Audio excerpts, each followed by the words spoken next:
5.5 సంవత్సరాల క్రితం మీ అందరూ ఈ రోజుకి మర్చిపోరు. ఒక ముఖ్యమంత్రి స్థానంలో నుండి ఒక మారుమూల ఉన్న పలాసలో 12 రోజులు మున్సిపాలిటీలో మన మధ్య కరెంటు లేకుండా ఇబ్బంది పడుతూ మన ఇబ్బందుల్ని 12 రోజుల్లో తొలగించి దసరా పండుగ కూడా మన మధ్య చేసుకున్న మన ముఖ్యమంత్రి, రేపు కాబోయే ముఖ్యమంత్రి చంద్రబాబు నాయుడు గారు. సార్, ఈ 5.5 సంవత్సరాలు చాలా ఇబ్బంది పడ్డాం. తెలుగుదేశం పార్టీని పక్కన పెట్టినందుకు రాష్ట్రంతో పాటు పలాస కూడా ఎంతో బాధపడింది. 5 సంవత్సరాలు ఎటువంటి అభివృద్ధి సంక్షేమం లేకపోగా ఈ రోజు ప్రతిపక్షాల మీద, ప్రశ్నించే పార్టీల మీద దాడులు, మాట్లాడితే భూ కబ్జాలు. ఒకప్పుడు పలాస అంటే తెల్ల బంగారం, పలాస అంటే శ్రీకాకుళానికి వర్తక కేంద్రం. ఈ రోజు పలాస అంటే భూ కబ్జాలు, పలాస అంటే తప్పుడు కేసులు, పలాస అంటే ప్రతిపక్షాల మీద అర్ధరాత్రి జేసీబీలు తీసుకెళ్లి ఇల్లు కూల్చడాలు. ఇవి తప్పితే ఈ 5 సంవత్సరాలు ఏమీ జరగలేదు సార్. నాకు సమయం తక్కువగా ఉందని తెలుసు సార్.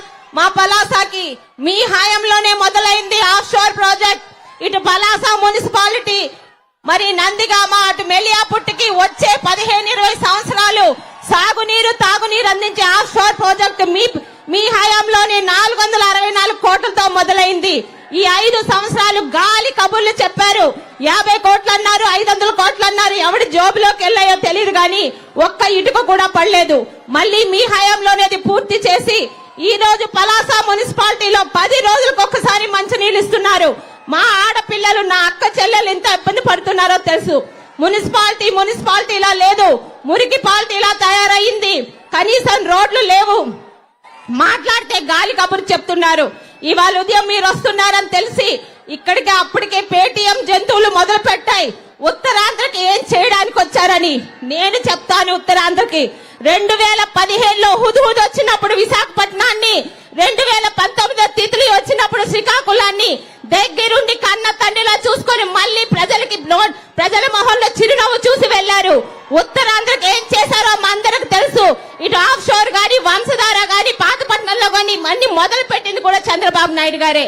మరి మీరు ఈ 5 సంవత్సరాలు ఏం చేశారయ్యా? ఋషికొండకి బోడిగుడ్డు కొట్టించి మా పలాసలో అన్ని కొండలకి, నెమలకొండ, సూదికొండ, అన్ని కొండలకి బోడిగుడ్డు కొట్టించారు. రెడీగా ఉండండి. నెల రోజుల లోపల ఉత్తరాంధ్ర ప్రజలు ప్రతి వైసీపీ వాడికి క్షవరం చేయించి ఇంటికి పంపించడానికి సిద్ధంగా ఉన్నారు. సార్, మీ ముందు పెడుతున్నాను. ఎక్కువ మంది ట్రైబల్ సోదరులు ఉండే మా పలాసలోని మందస మండలం నుండి ఎన్నో ప్రాంతాలున్న మా పలాసలోని ఐటీడీఏని తీసుకుని పక్క జిల్లాలో పెట్టేస్తారు. మీ హయాంలో మళ్ళీ మా శ్రీకాకుళం కొత్త జిల్లాకి ఐటీడీఏ రావాలని కోరుకుంటున్నాం సార్. అలాగే గత 30 సంవత్సరాలుగా మీ హయాంలోని నాన్నగారు కట్టించిన కళింగదల, డబార్ సింగ్, దామోదర్ సాగర్ ప్రాజెక్టులకి కనీసం ఈ రోజు రిపేర్లు కూడా చేసే నాదుడు లేడు. ఆ చర్యలు మనం చేపడితే ఇంకో 20 సంవత్సరాలు ఇక్కడ తాగునీరు, సాగునీరు ప్రజలకు ఇబ్బంది లేకుండా ఉంటుంది సార్. అదే విధంగా పలాస అంటే ఉద్దానం, పలాస అంటే జీడిపప్పు, జీడి పిక్కర్ రైతులకి మన హయాంలో వచ్చే 13-14 వేలని ఈ రోజు తగ్గించి 6,000-7,000కి వాళ్ళ కష్టాన్ని దోచుకుంటున్నారు. మళ్ళీ మీ వల్లే వాళ్ళకి గిట్టుబాటు ధర సాధ్యం అవుతుందని కోరుకుంటున్నాను సార్. పలాస అంటే ఈ రోజు కిడ్నీ వ్యాధులు 5 సంవత్సరాలుగా 5 కొండల్ని మింగి అక్కడ ఒక హాస్పిటల్ కట్టించాడు. అది మీ హయాంలోనే, తితిడిలోనే మీరు శంకుస్థాపన చేసిన హాస్పిటల్. మీరు ఇచ్చిన డయాలసిస్ కేంద్రాల్లో ఉన్న మిషనరీ తీసుకెళ్లి అక్కడ పెట్టి డయాలసిస్ చేస్తున్నాడు. మాకు కావాల్సింది ఉద్దానం కిడ్నీ రీసెర్చ్ సెంటర్. ఇన్ని సంవత్సరాలుగా కిడ్నీ వ్యాధితో ఎందుకు చనిపోతున్నారో తెలియని మా యువతకి ఆ మహమ్మారి నుండి కాపాడే రీసెర్చ్ సెంటర్ వస్తే కనీసం వచ్చే తరాలైన కిడ్నీ వ్యాధికి గురి కాకుండా ఉంటాయి సార్. వలసల జిల్లాలోని పలాస ముందందులో ఉంటుంది. పలాసలో ఉన్న వాళ్ళు ప్రతి వాళ్ళు ఇటు మిలిటరీలో గానీ, డిఫెన్స్ లో గానీ పనిచేస్తున్నారు. వాళ్ళ కోచింగ్ తీసుకోవడానికి మళ్ళీ విశాఖపట్నం దాకా వెళ్తున్నారు. మీ హయాంలో మా పలాసలో ఒక డిఫెన్స్ కోచింగ్ సెంటర్ వస్తే నా తమ్ముళ్ళకి, అన్నదమ్ములకి చాలా బాగుంటుంది సార్. అలాగే ఏ తప్పుడు కేసుల్లో మిమ్మల్ని స్కిల్ డెవలప్మెంట్ అని చెప్పి మిమ్మల్ని ఇబ్బంది పెట్టి తప్పుడు కేసులతో జైల్లో పెట్టారో, ఆ స్కిల్ డెవలప్మెంట్ ద్వారా ఎంతో మంది దూరదేశాలకు వెళ్లి మోసపోయి అక్కడే ఇబ్బంది కొని మన ఎంపీ గారి దయ వల్ల బయటకు వస్తున్నారు. ఆ స్కిల్ డెవలప్మెంట్ సెంటర్ మా టెక్కలి, పలాస, ఇచ్చాపురంలో ఒకటి మీ దయ వల్ల పెట్టగలిగితే ఎంతో మంది పిల్లలు మీ శిక్షణ పొంది విదేశాలకు వెళ్ళగలుగుతారు. అలాగే మా వజ్రపు కొత్తూరులో మత్స్యకార సోదరులు ఉన్నారు సార్. మన హయాంలో ఇచ్చే అన్ని స్కీములు పోయాయి.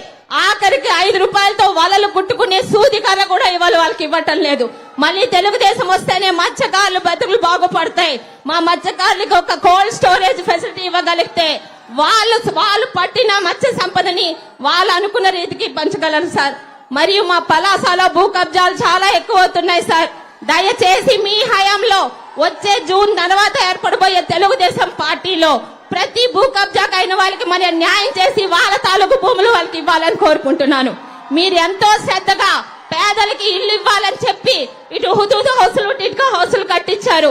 దయచేసి వాటిని పాడు పెట్టి అక్కడే పెడుతున్నారు. మళ్ళీ మా హయాంలో రిపేర్ చేసి వాళ్ళకి ఇవ్వాలని కోరుకుంటున్నారు. మరి మా వాళ్ళందరూ మీ మాటలు వినాలని తహతహలాడుతున్నారు. మీరు ముఖ్యమంత్రి అయితే పలాస తాలూకా పరిస్థితి మారుతుందని తెలుసు. మీరు అనుకున్నట్టు అనంతపురంలో ఒక కియా కంపెనీ పెట్టి అనంతపురాన్ని కలకల్లాడారు.